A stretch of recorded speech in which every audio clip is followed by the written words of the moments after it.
Hello friends, welcome to easy notes for your online study channel. आप सबके अपने YouTube channel पे आप सभी का बहुत बहुत स्वागत है। फ्रेंड्स, जैसा कि आप जानते हैं कि यूजीसी नेट दिसंबर 2024 का जो एप्लीकेशन फॉर्म है उसको फिलिंग स्टार्ट कर दी गई है। अगर अभी तक आपने एप्लीकेशन फॉर्म को फिल नहीं किया है तो लास्ट डेट तक का वेट मत करिए, पहले ही जल्दी से भर दीजिए, क्योंकि क्या रहता है कि लास्ट टाइम पे सर्वर या इंटरनेट का इशू रहता है। यूजीसी नेट एप्लीकेशन फॉर्म की जो लास्ट डेट है वो है 10 दिसंबर। उसके बाद जो करेक्शन विंडो है वो ओपन होगी।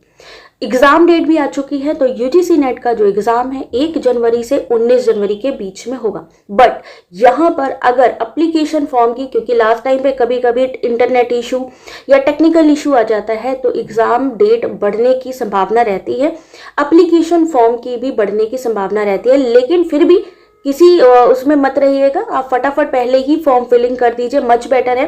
क्योंकि कई बार ये लोग ओपन करते हैं एप्लीकेशन फॉर्म को दोबारा और कई बार ओपन नहीं भी करते हैं। तो ऐसे में आपका जो एग्ज़ाम है 1 जनवरी से 19 जनवरी के बीच में बोला गया है अभी। तो एग्ज़ाम आ रहा है दिसंबर, ये बचा है आपका प्रिपरेशन के लिए। तो अब यहाँ पर बात ये करते हैं कि यहाँ पर यूजीसी नेट की दिसंबर की हमारी प्रिपरेशन बाकी है, रिवीजन बाकी है, तो कितने परसेंट मार्क्स लाएं कि हमारा सिलेक्शन हो जाए। यूजीसी नेट की जो ऑफिशियल बुलेटिन आती है उसमें बताया जाता है कि 40% मार्क्स आपको चाहिए। तो 40% मिनिमम पासिंग क्राइटेरिया है, पेपर 1 पेपर 2 को मिलाकर 40% आपकी आनी चाहिए। बट उससे सिलेक्शन नहीं होता है। सिलेक्शन कैसे होता है? मेरिट लिस्ट से।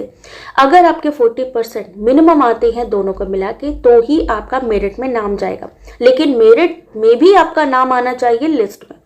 तो इस बार का, जैसा कि यूजीसी नेट का दिसंबर का या जून री एग्जाम हुआ था, उसकी कट ऑफ आई थी, और उसके आधार पर यहाँ पर हम बात कर सकते हैं कि कितने परसेंट लाने पर आपको क्या मिलेगा। जैसे कि 3 कैटेगरीज हैं, आप जानते हैं। पहली कैटेगरी है जेआरएफ की, दूसरी कैटेगरी है नेट असिस्टेंट प्रोफेसर की, और तीसरी कैटेगरी है पीएचडी की। तो अगर 50% के अराउंड आपके मार्क्स आते हैं, 50% या 55% के अराउंड आपके मार्क्स आते हैं, तो आप मान सकते हैं कि आपको पीएचडी में एडमिशन मिलेगा। पीएचडी में एडमिशन मिलने के आपके यहाँ पर चांसेस मिल जाएंगे।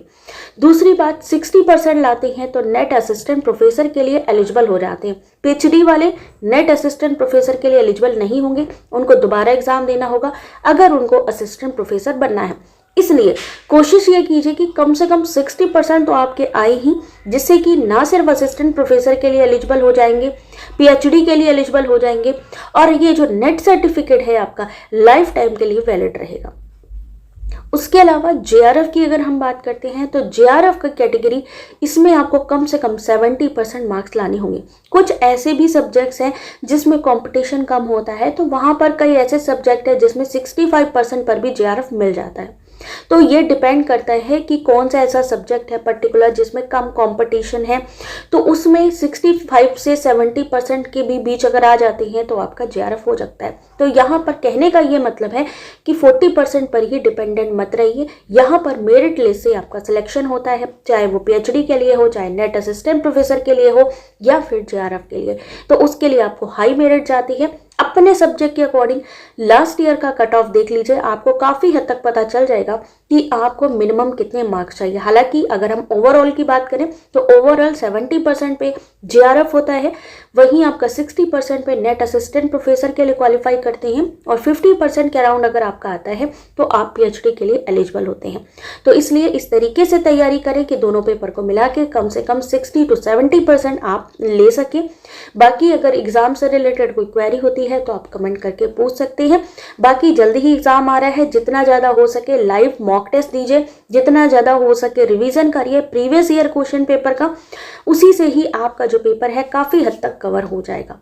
बाकी कोई भी क्वेरी हो तो कमेंट करके पूछ सकते हैं। Thanks for watching.